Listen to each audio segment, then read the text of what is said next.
번역 사도신경으로 신앙 고백하겠습니다. 저는 전능하신 아버지 하나님 천지의 창조주를 믿습니다.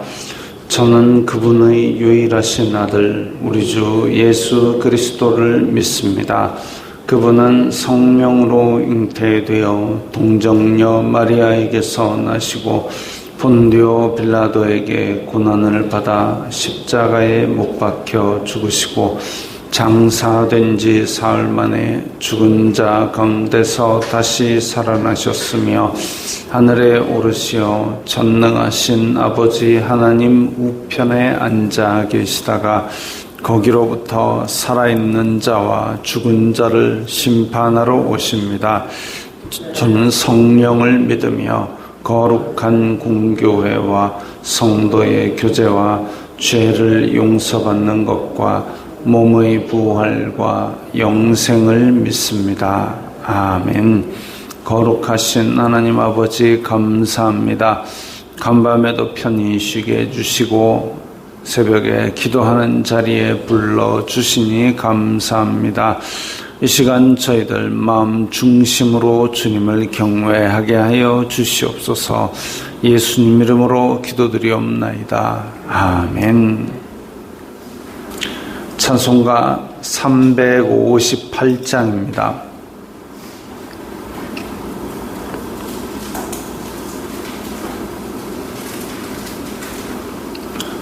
찬송가 358장입니다.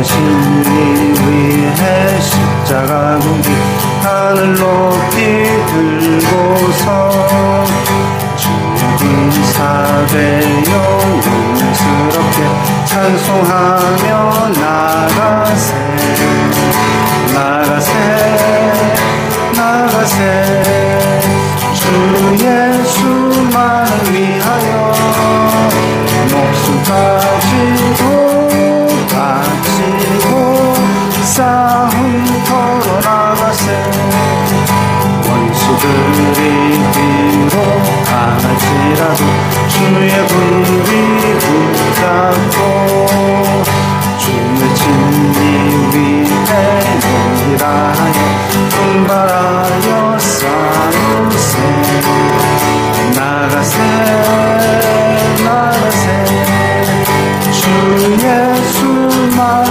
위하여 목숨까지도 바치고 싸움터로 나가세 산과 들과 바다 가는 곳마다 주의 불이 날리며 반갑고도 기쁜 승리의 소식 온 세상에 전하세 나가세 나가세 주 예수만을 위하여 목숨까지도 바치고 싸움터로 나가세 원수들은 이미 예수의 손에 하나 없이 대하고 주의 군림만이 영광스럽게 오늘 위에 날리네 나가세 나가세 주 예수만을 위하여 목숨까지도 바치고 싸움터로 나가세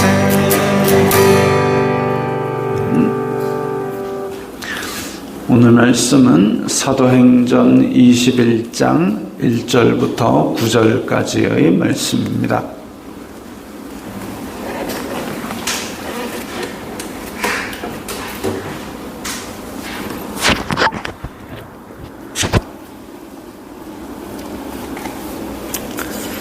사도행전 21장 1절부터 9절까지 말씀 함께 읽겠습니다. 우리가 그들을 작별하고 배를 타고 바로 고스로 가서 이튿날 로도에 이르러 거기서부터 바다라로 가서 베니게로 건너가는 배를 만나서 타고 가다가 구브로를 바라보고 이를 왼편에 두고 수리아로 항해하여 두로에서 상륙하니 거기서 배의 짐을 풀려 함이로라. 제자들을 찾아 거기서 이레를 머물더니 그 제자들이 성령의 감동으로 바울더러 예루살렘에 들어가지 말라 하더라.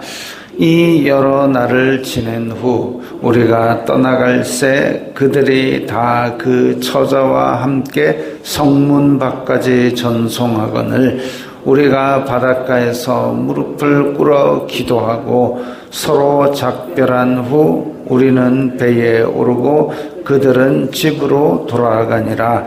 두로를 떠나 항해를 다 마치고 돌레마이에 이르러 형제들에게 안부를 묻고 그들과 함께 하루를 있다가 이튿날 떠나 가이사랴에 이르러 7 집사 중 하나인 전도자 빌립의 집에 들어가서 머무르니라.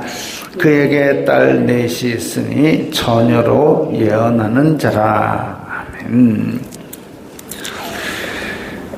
바울 일행은 밀레도에서, 그러니까 에베소 근처에 있는 항구에서 배를 타고 고스, 로도, 바다라, 베니게 뭐 이렇게 얘기가 나옵니다. 에베소가 여기에 있고 밀레도는 여기 있습니다. 밀레도에서 배를 타고 뭐 고스, 로도, 바다라 이 동네 이렇게, 그러니까 바로 망망대해로 나서는 것이 아니라 이때의 배나 항해술 자체가 이제 근처로 항구로 그냥 항구 이런 식으로 건너뛰는 그런 모양새를 보이고 있습니다. 그리고 로도까지 와가지고 그 다음에 구브로 섬을, 여기가 구브로 섬인데 그걸 왼쪽에 두고 수리아로 항해하여, 그러니까 이 파란 길 따라 가는 겁니다. 베니게가 여기, 수리아는 이쪽이고, 그러니까 구브로를 왼쪽에 두었다 하면 이 위쪽으로 나가는 거죠. 그래가지고 여기 돌레마이 이 동네로 오게 됩니다. 그리고 가이사랴로 내려가는 이 길로 따라서 내려갔습니다. 자, 그래서 뱃길로 일반적으로 이 지중해에서 항해하는 뱃길을 따라 쭉 건너가서 드디어 이제 두로에서 상륙하니 거기서 배의 짐을 풀려 함이로라.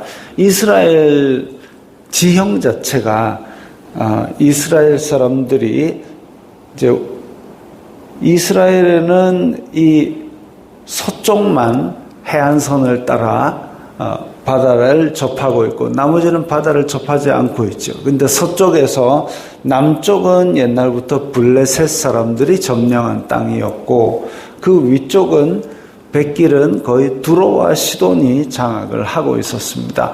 그래서 이스라엘 사람들에게 바다는 항상 낯선 땅이고 괴물이 뛰노는 위험한 곳이었고 그런 상황이었는데, 자, 여기에서도 마찬가지로 항해를 하는 배가 두로에서 상륙하니 거기서 배의 짐을 풀려고 합니다.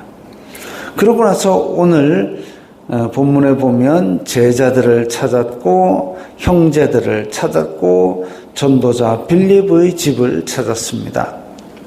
그러니까 세 번째 선교 여행의 돌아오는 길은 에베소에 들리고 그 다음에 두로에 들리고 돌레마이에 들리고 다 주요 스케줄은 새로 전도하고 교회를 세우기보다는 만나서 위로하고 격려하고 안부를 전하고 이런 스케줄이 주요 스케줄이었습니다. 새로 전도를 하고 교회를 세우기보다는 지금 사도 바울은 이 얼굴 보는 게 마지막일 수도 있기 때문에 그래서 돌아오는 길에는 각 교회를 만나서 은혜 아래 굳게 있으라.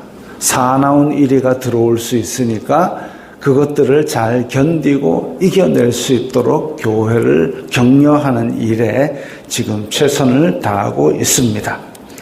4절에 제자들을 찾아 거기서 이래를 머물더니 두로에서도 제자들이 있었습니다. 지금 오늘 보면 제자들이 있고 돌레마에서는 형제들이 있고 가이사랴에는 빌립의 집이 있습니다.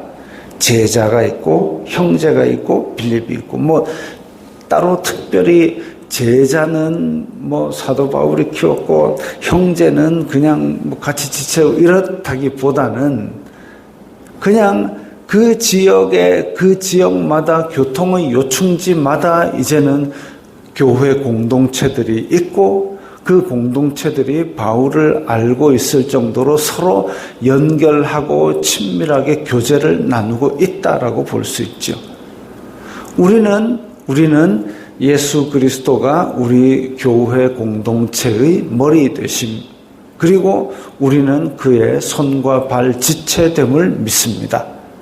내리교회만 그런 것이 아니라 이 뭐 길 건너편에 우리 교회도 그렇고 또 우리 지역에 있는 모든 교회도 그렇고 우리가 각자 다니는 교회들도 그렇고 그 머리가 각자 따로 있는 것이 아니라 우리가 다른 교회다 할지라도 예수 그리스도를 믿는 이 사도신경을 같이 고백하는 교회라면, 우리의 신앙 고백이 같다면 우리의 머리는 예수 그리스도시고 우리는 그 몸의 지체됨을 믿습니다.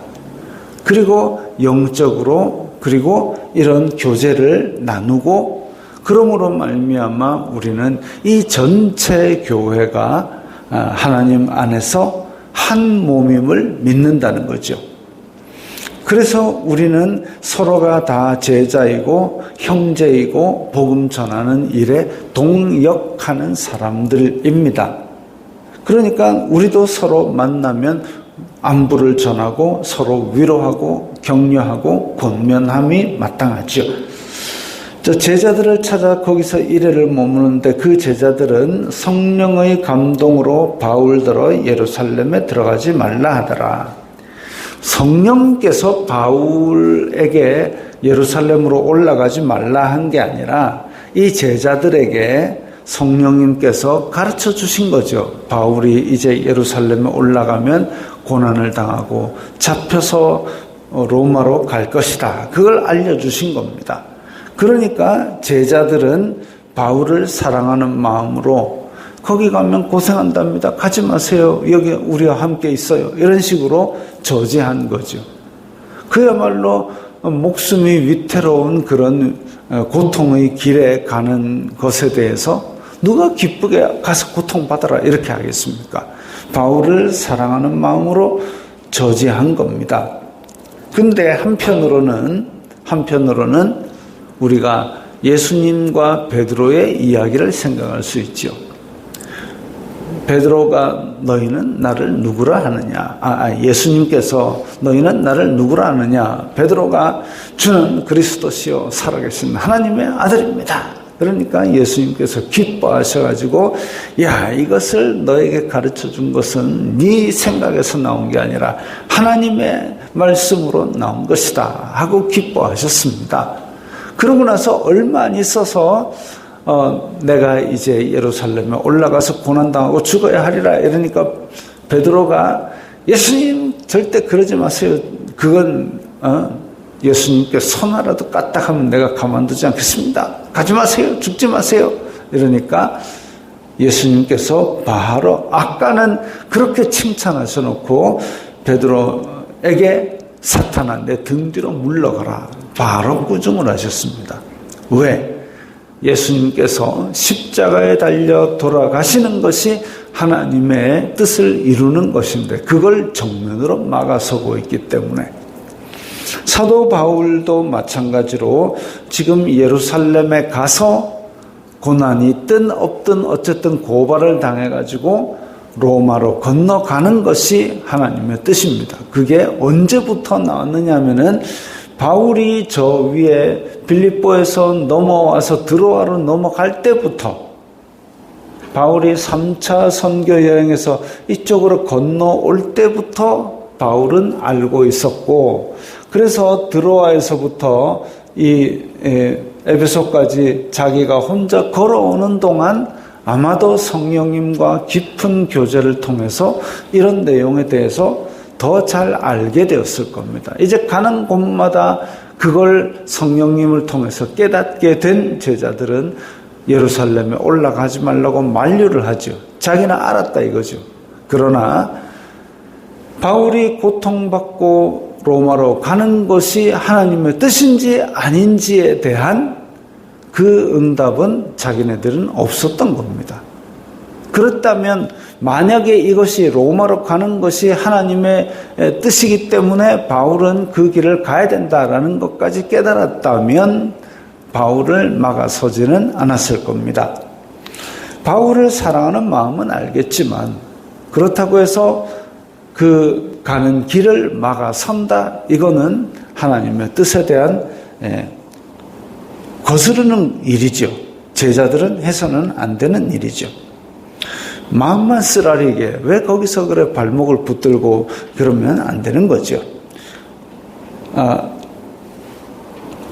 에베소에 있던 장로들처럼 그 말을 듣고 권면을 듣고 아멘하고 그리고 눈물로 같이 기도하며 성령님께 맡겨드립니다 라는 것이, 내 인간적인 마음은 서운하지만 성령님께서 인도하심 가운데 빛이 있을 거라고 보내는 것이, 그게 성도들과 제자들의 마땅한 태도입니다. 그러니까 내가 아프고 내가 슬플지라도 주님의 뜻이 이루어지이다, 그게 성도들의 바람이죠. 성도들의 마땅히 가야 될 길입니다. 자, 그래가지고 이 1회를 지내고 나서 떠나갈 새 다 그 처자와 함께, 그러니까 다 그 가족들과 함께 성문 밖까지 나와가지고 그 다음에 바닷가에서 무릎을 꿇어 기도하고, 그러니까 이제 이 제자들도 바울이 가는 것을 막을 수 없다, 성령님께서 인도하시는 길이구나, 그거 인정하고 이제 오직 하나님께만 맡겨드립니다. 우리가 할 수 있는 건 그거밖에 없죠. 우리가 뭐 쫓아가서 뭔가를 다 해내고 이거 안 됩니다. 우리의 자녀들에 대해서도 그렇고 세상 일에 대해서도 그렇고 우리가 다 쫓아다니면서 이거 하고 저거 하고 다 할 수 있으면 좋겠지만 우리는 심히 연약한 존재고 우리 스스로에 대해서 책임지기도 버거운 존재고, 그러면 어떻게 하느냐? 기도하는 것밖에 없습니다. 주님의 뜻이 이루어지기를 바라고 주님의 손에 맡기는 것이, 그게 성도들의 일이죠. 우리가 잘난 것이 없다라고 해서 겸손히 하나님의 손에 맡기는 것이, 그게 어찌 보면 믿는 사람들이 가질 수 있는 삶의 태도입니다. 그렇기 때문에 우리는 하나님의 뜻이 우리 삶 가운데 이루어지는 것을 보는 거죠. 그거 아니고 나는 잘났으니까 하나님 내 삶에 간섭하지 마십시오 라고 한다면 그 사람의 삶은 뭐 승승장구하면서 나가는 것처럼 보일지 몰라도 하나님의 뜻은 이루지 못합니다. 겸손히 주님의 뜻을 간구하고 주님께 맡겨드릴 때에 주님께서 역사하십니다. 자, 그 다음에 두로를 떠나 항해를 마치고 돌레마이에 이르러, 이제 두로 위에 있는 돌레마이에 와서도 형제들을 찾아서 안부를 묻고 하루를 더 있다가 가이사랴에 이르러, 7 집사 중 하나인 초대교회에서 예루살렘에서 그때 막 사람들이 많이 몰려드니까 먹을 거 나눠주고 이러다가 정신이 없어서 베드로가 그러죠. 야, 이거 우리가 말씀 전하는 대신에 다 이거 먹고 사는 거 배달하느라 바빠가지고 안 되겠다. 먹고 사는 거 배달할 성령 충만하고 지혜 있는 사람 7을 택하고 우리는 복음 전하는데 전념하리라 라고 7 일꾼을 세웠는데 그 중의 하나인 빌립은 지금 가이사랴에 살고 있습니다. 가이사랴에 살고 있고 전도자 빌립의 딸 4명도 처녀로 예언하는 자라 그랬습니다. 빌립의 딸 4명이 각각 다 성령님이 충만한 가운데 말씀 전하는 사람이다 이거죠. 그래서 빌립 또한 단지 교회의 그 재정 출납만 담당한 것이 아니라 전도자의 사명을 감당하고 있었고 그 온 가족이 함께 지금 전도자의 사명을 감당하며 살고 있는 것을 봅니다. 자, 사도 바울이 1차 선교 여행 떠나고 2차 떠나고 3차 떠나고 온 유대가 사마리아가 땅끝이 주님께로 돌아오길 바라고 한 발 한 발 전진해 나갈 때에 이제 3차 선교 여행을 마치고 돌아올 때쯤 되니까 각 지역에서 교회 공동체가 서고 거기에 헌신된 사람들이 많은 것을 봅니다. 그렇게 각자의 삶의 현장에서 하나님의 하나님의 뜻이 이루어지기를 바라면서 하나님의 손에 맡기는 사람들이 많아지고 있다라는 것을 봅니다. 그런데 지금은 어떻습니까? 지금은 그 자리에 복음이 왕성한 것이 아니라 지금은 그 유적지만이 사람들을 관광객으로 맞이할 뿐입니다. 촛대가 옮겨진 거죠. 세상 끝날에는 여러 가지 미혹도 많고 환난도 많고 시험도 많고 마귀는 자기네들의 힘이 강하면 교회를 압제합니다. 그리고 자기네들의 힘이 약해질 때쯤이면 교회 안에서 심리적으로 무너뜨리려고 합니다. 그런 환난과 시험과 풍파들 가운데서 우리가 뭔가 해보겠다가 아니라 하나님의 손에 맡기고 하나님의 뜻이 하늘에서와 같이 땅에서도 이루어지기 원합니다. 하나님의 뜻은 언제 어디라도 이루어질 수 있지만 나를 사용하셔서 나의 손으로 이루어지기를 바랍니다라고 겸손하게 주님의 앞에 엎드릴 때에 그 사람은 세상 끝날까지 쓰임을 받으면서 우리의 사명을 감당하게 될 겁니다. 오늘도 하나님의 손에 맡겨진 삶을 겸손하게 하나님의 뜻을 이루는 데 사용하시기 바랍니다. 기도하겠습니다. 거룩하신 아버지 하나님 감사합니다. 저희들이 주님의 뜻을 이루는 도구가 되어서 오늘도 저희의 삶의 현장에서 주님의 뜻을 이루게 하여 주시옵소서. 예수님 이름으로 기도드리옵나이다. 아멘.